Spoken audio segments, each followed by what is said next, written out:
Venus, जो हमारे solar system का दूसरा प्लेनेट है, इसकी सरफेस किसी जहन्नुम से कम नहीं है, क्योंकि इसका टेम्परेचर 465 डिग्री से भी ज्यादा है, जिसकी वजह से ये हमारे सोलर सिस्टम का सबसे गर्म प्लेनेट है। अगर इसके एटमॉस्फेयर की बात की जाए तो वो 1500 मीटर तक डेंस है। इन दोनों चीजों की वजह से वीनस को जहन्नमी प्लेनेट कहा जाता है। साइंटिस्ट ने वीनस को स्टडी करने के लिए बहुत ज्यादा रोवर्स को भेजा है। ये रोवर्स वीनस की सतह पर लैंड करने के बाद सिर्फ कुछ ही मिनट्स तक सही से काम कर पाते हैं, क्योंकि वीनस की गर्मी इलेक्ट्रॉनिक डिवाइसेस को तबाह कर देती है। हैरान करने वाली बात तो ये है कि इतने सालों तक हम वीनस के खतरनाक एटमॉस्फेयर के बारे में कुछ भी नहीं जानते थे, जिसकी वजह से साइंटिस्ट वीनस को जमीन जैसा प्लेनेट ही समझते रहे। यहाँ हमारी जमीन जैसे पहाड़, समुंदर और दरख्त भी हो सकते हैं। जब सोवियत यूनियन ने वीनस पर एक स्पेसक्राफ्ट भेजा, उसके बाद हमें इसके बारे में सब कुछ पता चला। सोवियत ने अपने इस मिशन के दौरान वीनस के अंदर क्या देखा और वो कौन सा राज है जिसे पूरी दुनिया से छुपाया जा रहा है, ये इंफॉर्मेशन आप जानेंगे आज की इस वीडियो में। हमारी जमीन से 34 मिलियन माइल्स के फासले पर मौजूद मार्स को हमारी जमीन का ट्विन प्लेनेट कहा जाता है, लेकिन वीनस जमीन के ज्यादा करीब मौजूद है। इन दोनों प्लैनेट्स का मैस और साइज एक जैसा है। कुछ साइंटिस्ट का कहना है कि एक वक्त ऐसा था जब हमारी जमीन और वीनस ट्विन्स सिस्टर्स थी, और ये भी कहा जाता है कि आज से 700 मिलियन साल पहले वीनस पर पानी मौजूद था। अगर सच में ऐसा था तो क्या हमारी जमीन भी वक्त के साथ साथ वीनस की तरह एक जहन्नमी प्लेनेट बन जाएगी? ये बात आप जान ले। सोवियत ने वीनस पर लॉन्च होने वाले प्रॉब्स की सीरीज को 1950 में शुरू किया था। इसी वक्त स्पेस एज का स्टार्ट हुआ। उन्होंने 30 सालों में इंटरप्लेनेटरी स्पेसशिप को बनाकर लॉन्च किया, जो वेनेरा प्रोग्राम का हिस्सा था। उस वक्त इन्होंने इतने पावरफुल स्पेसक्राफ्ट बनाए कि इनका मुकाबला आज भी कोई स्पेसक्राफ्ट नहीं कर सकता। 1960 के शुरू में स्पेसक्राफ्ट्स और कोल्ड वॉर दोनों ही अपने अरूज पर थे। सोवियत इन दोनों रेसेस में जीतना चाहता था, जिसकी वजह से उन्होंने यूएस के मुकाबले में बहुत बड़े बड़े स्पेसक्राफ्ट्स बनाए। जो स्पेसक्राफ्ट वीनस पर भेजने के लिए बनाए गए थे, उनमें सबसे पहला स्पेसक्राफ्ट वेनेरा 1 था, जिसका वजन 1400 पाउंड था। इसके बाद स्पुतनिक 1 को बनाया गया था, जिसका वजन 184 पाउंड था। वेनेरा 1 स्पेसक्राफ्ट में मेट्रॉइड डिटेक्टर लगा हुआ था। इतने ज्यादा टेम्परेचर में ऑपरेट करने के लिए प्रोब को नाइट्रोजन गैस से फुल किया गया था।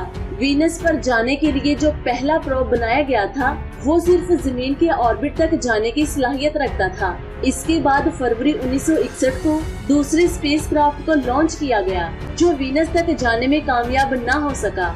ये प्रोब वीनस को 62,000 किलोमीटर की दूरी से ऑर्बिट करने की सलाहियत रखता है। वेनेरा 1 और वेनेरा 2 बहुत ही सिमिलर थे। इनमें डाटा को रिकॉर्ड भी किया जा सकता था। इसके बाद 27 फरवरी 1966 को वेनेरा 2 का मिशन खत्म हो चुका था। इसके बाद इसे कभी भी नहीं देखा गया।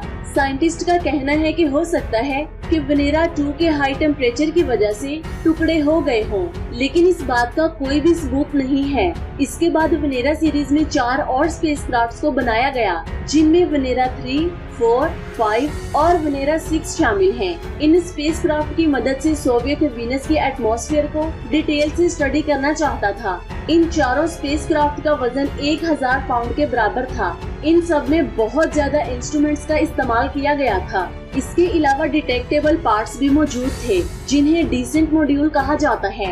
इन्हें डिफरेंट आलात की मदद से बनाया गया था, लेकिन ये सब कामयाब नहीं हो सके। मार्च 1966 को वेनेरा 3 प्रोब ने पहली बार वीनस की सरफेस पर लैंड किया। ये पहला ऐसा रोवर था जिसने किसी प्लेनेट पर लैंड किया था। 18 अक्टूबर 1967 को वेनेरा 4 90 मिनट्स तक वीनस को स्टडी करता रहा, और इसके बाद ये वीनस के डेंस एटमॉस्फेयर में तबाह हो चुका था। इससे हासिल होने वाले डेटा को स्टडी करने के बाद ये पता चला कि वीनस के पास मैग्नेटिक फील्ड नहीं है, और इसके एटमॉस्फेयर में कार्बन डाइऑक्साइड का लेवल बहुत ज्यादा है। इतने खतरनाक एटमॉस्फेयर में किसी भी प्रोब का सरवाइव करना नामुमकिन होता है, और ऐसा ही वेनेरा 4 के साथ भी हुआ था। इसके बाद 16 और 17 मई 1996 को वेनेरा 5 और 6 को पैराशूट की मदद से वीनस की सतह पर लैंड किया गया। ये दोनों मिशन कामयाब साबित हुए और वीनस के डेंस एटमॉस्फेयर से गुजरकर इसकी सतह पर लैंड करने के बाद 50 मिनट तक डाटा कलेक्ट करने के बाद तबाह हो गए। इसके बाद वेनेरा 7 को बाकी प्रॉब्स की निस्बत ज्यादा पावरफुल बनाया गया, जिसे 19 अगस्त 1970 को लॉन्च किया गया था। इस प्रॉब ने 15 दिसंबर 1970 को वीनस की सतह पर लैंड किया,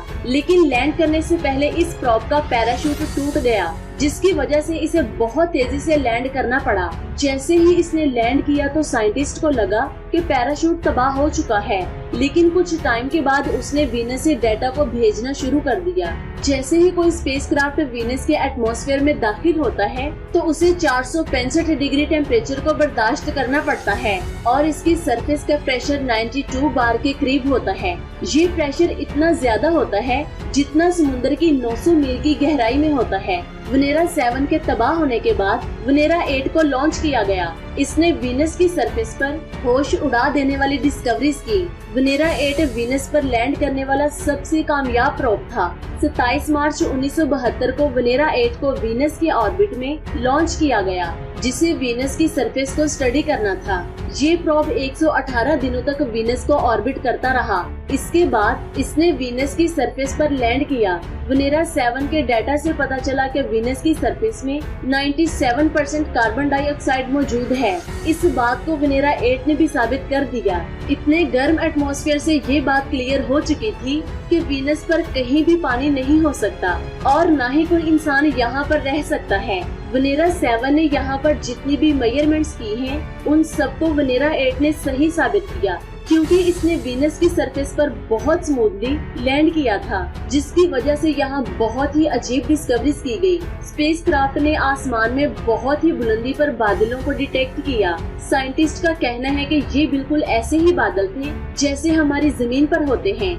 जैसे कि वीनस पर इतने ज्यादा मिशंस किए जा चुके हैं और इन सबसे डाटा सिर्फ और सिर्फ रीडिंग की सूरत में ही कलेक्ट किया जा रहा था, जिसकी वजह से अब साइंटिस्ट वीनस की इमेजेस को कैप्चर करना चाहते थे। इसके लिए साइंटिस्ट ने 1975 में वेनेरा 9 को लॉन्च किया, जिसकी वजह से इसका शुमार भी ऐसे प्रॉब में हुआ जो तारीख में पहली बार किसी दूसरे प्लेनेट पर जाकर उसकी इमेजेस कैप्चर करने वाला था। इन इमेजेस को आप अपनी स्क्रीन पर देख सकते हैं। वेनेरा 8 ने ये पता लगाया था कि वीनस की सरफेस थ्योरियम, पोटेशियम और यूरेनियम से बनी हुई है।